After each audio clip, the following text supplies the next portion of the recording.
Olá, meu nome é Amanda e eu faço parte do grupo PET Mecânica. Hoje eu vou estar trazendo um exercício de mecânica dos sólidos relacionado à carga axial. O exercício é o número 4.37 do Hibbeler sétima edição.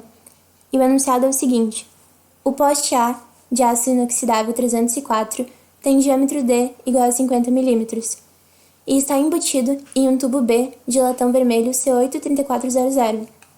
Ambos estão apoiados sobre a superfície rígida. Se for aplicada uma força de 25 kN à tampa rígida, determine a tensão normal média desenvolvida no poste e no tubo. Daí que ele traz os dados, que é o módulo de elasticidade do latão e do aço. O exercício ele quer que a gente descubra a tensão média no aço e a tensão média no latão. A gente sabe que a tensão é uma relação de força sobre área. Então, a área a gente consegue determinar pela figura, pelos dados da figura. A gente tem que descobrir como encontrar a força. Para começar a resolver esse exercício, a gente vai estar analisando esse elemento aqui, essa tampa rígida, e as forças que atuam sobre ela. Trazendo o diagrama do corpo livre dela, a gente tem essa carga de 25 kN agindo sobre ela, e temos essas duas reações contrárias, que é a força do aço e do latão, que são reações que visam impedir essa deformação. Então aqui, aplicando as equações do equilíbrio, a gente não tem força em x, não tem momento, então a gente só consegue aplicar a equação do equilíbrio em y. Então aqui convencionamos o sinal como positivo para cima, Fy é igual a zero, somatório de forças em y é igual a zero. A gente tem que a força do aço mais a força do latão é igual a 25 kN. A gente só tem uma equação e temos duas incógnitas, por isso esse caso aqui é um caso estaticamente indeterminado. Para estar resolvendo, a gente precisa de mais uma equação, de uma equação adicional. Em casos em que a gente tem um elemento sobre carga axial e é estaticamente indeterminado, a gente vai conseguir estar trazendo essa equação que falta através da condição de compatibilidade. A condição de compatibilidade ela leva em conta a geometria da deformação.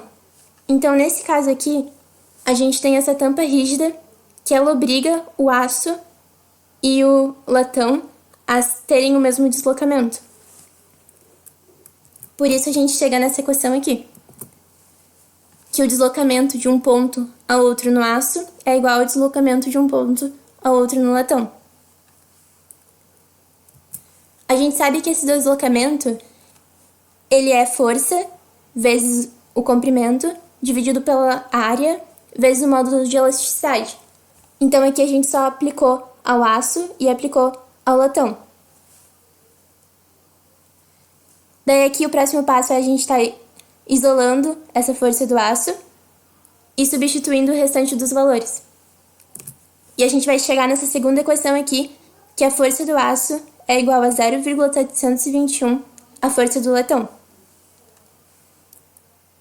Beleza, então aqui agora a gente só precisa substituir essa força do aço nessa primeira equação, e a gente vai conseguir determinar a força do latão. Depois que a gente determina a força do latão, fica simples de encontrar a força do aço, porque a gente só precisa substituir de novo na mesma equação. E assim a gente determinou a força no latão e a força no aço. Como eu disse antes para vocês, a tensão é uma relação de força sobre área. Então agora para a gente encontrar, a gente só precisa estar aplicando. A tensão no latão é igual a força no latão sobre a área do latão, que é igual a 2,792 MPa. E a tensão no aço é igual a força do aço dividido pela área do aço, que é igual a 5,335 MPa. Então o exercício ele era bem simples, pessoal. Espero que vocês tenham entendido. Se tiver mais algum exercício desse capítulo que vocês queiram que a gente resolva, manda aí nos comentários e muito obrigada pela atenção.